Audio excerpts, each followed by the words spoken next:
Alrighty. This little nod out to Doomcock. Did an excellent interview with, I think Matthew Kadish is the name.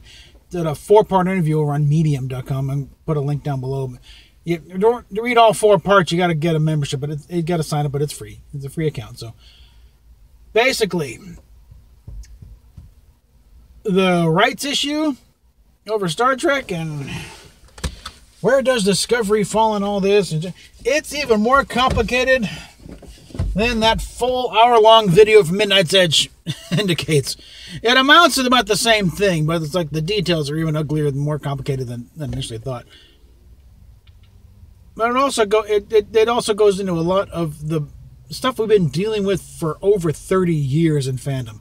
Because I don't know, if you've been around long enough, you know, back when, when Paramount really didn't give a crap, for the most part, they let us do our thing with the fan films and the merchandise and the fanzines and the handmade props. And, as long as we weren't making, even an exorbitant amount of money,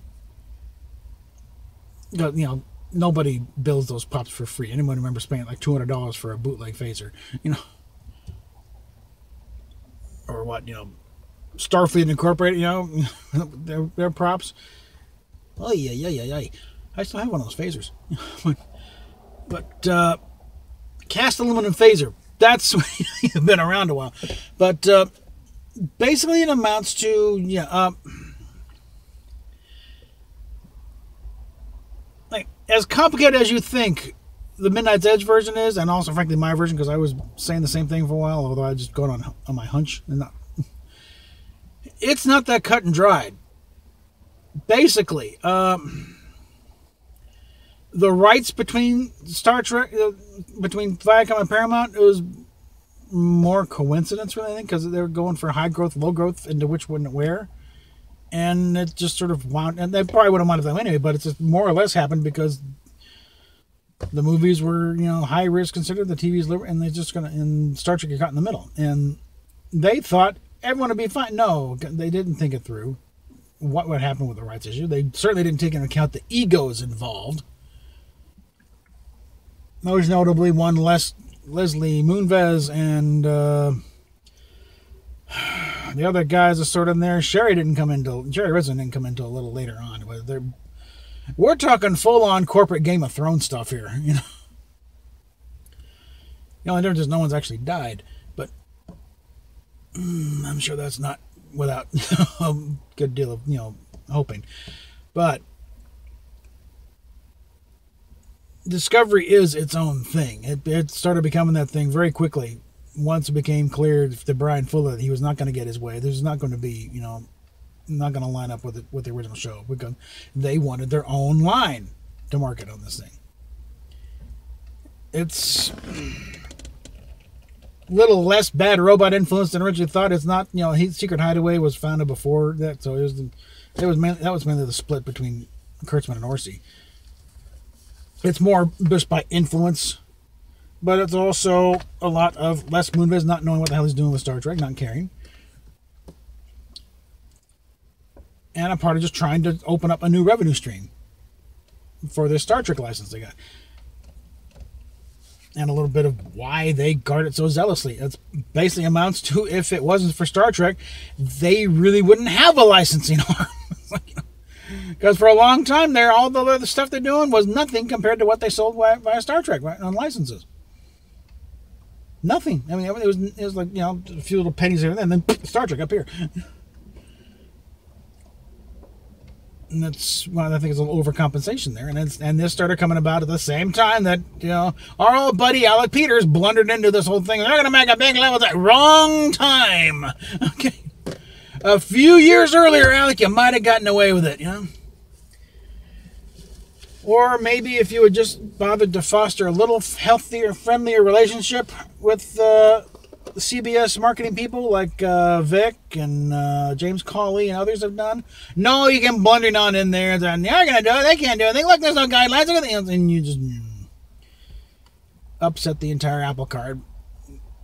And yeah, David Gerald's right. It was going to happen sooner or later anyway, but you just poked the bear one too many times. In fact, you whacked it upside with him with a baseball bat and you wonder why it got swiped back. But what will happen when the merger, and the merger is coming, It's just a matter of time at this point. The merger is coming. And Sherry Redstone doesn't have to instigate it now. The board can do it on their own. So they're not having to wait 2 years. They could do it next week. It's a question of what happens. Well, I'm not overly hopeful that it'll be cleaned up. But at least there won't be any obstacles to cleaning it up. It'll all be back under one house. Basically, I think Viacom probably appreciates Star Trek more than CBS did. I don't know if they understood it any better because it was under Viacom that you started getting the the crackdowns on the fan sites and the bootleg stuff, and then kind of cut a lot of the fun out of it. It's when the lawyers started taking over, but I'm sure they certainly appreciate it better, and just the fact that they were making it, I think they got a better appreciation of what it takes to make it. As Moonbase said, wasn't this a cheap show? Why didn't you put it on? Yeah, no, Vess, it was not cheap. It was the most expensive show on television, and you have to build this up from scratch. That's expensive. But that's it. It will no longer be CBS arguing with Paramount. It'll just be win the house. They won't have to go for separate licensing. My concern is, will there be enough sense to get rid of the stuff that isn't working? To get rid of Discovery, get rid of JJ, or maybe or make it clear this is a sideline, because they're still trying to play fast and loose with where does Discovery fall, with that little, frankly, insulting montage at the beginning of If Memory Serves. I was like, see, it is. It's like, you morons! How stupid do you think we are? You're showing original series, and it's almost like it was a dream sequence for Pike. When you're fed in, and it's like, totally different uniforms. Do you think we can't connect a few dots here, guys?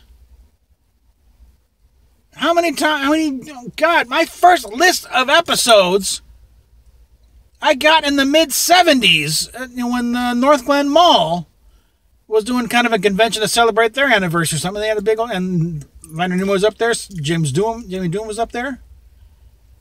I'll put up, I got, someone actually took some footage of it, little Super 8 camera stuff, and I've got the stuff. I'll put up something about it later on, I think.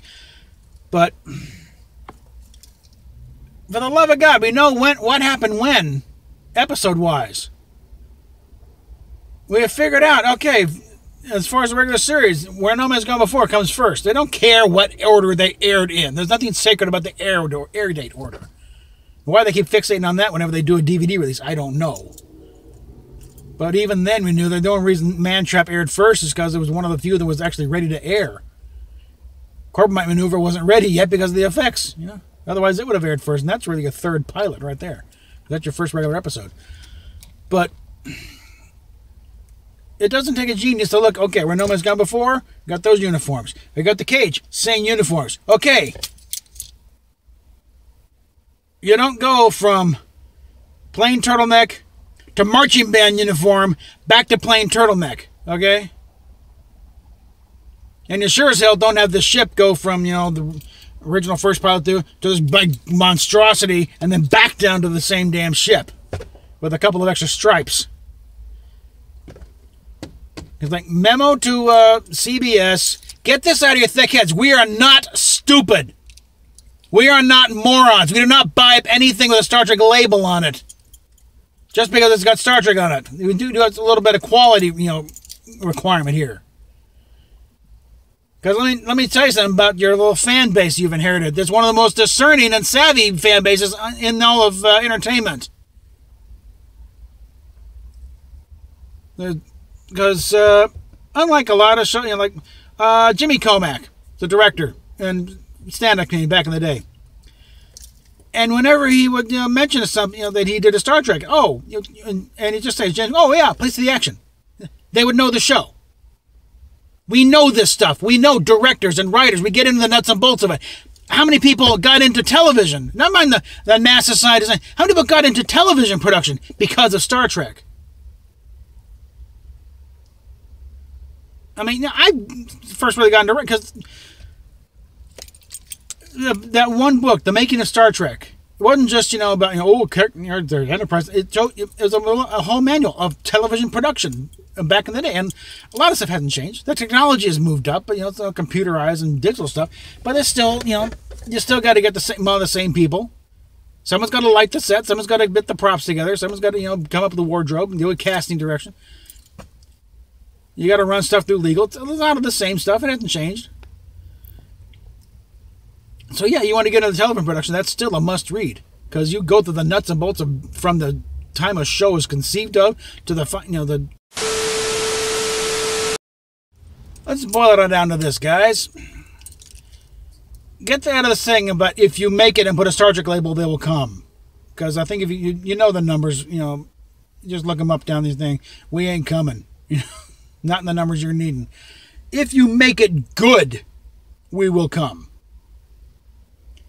But this little debacle here has blown a lot of goodwill. I mean, just look at what happened with Star Trek Beyond. By all accounts, it was a better movie. I've still got problems with it. I think I've went through much of it. But it's... the Star Trek Into Darkness burned a lot of goodwill with that. Which, another big lesson there. Never lie to your audience.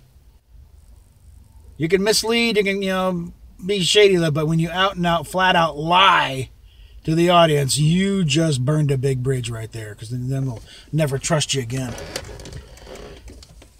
But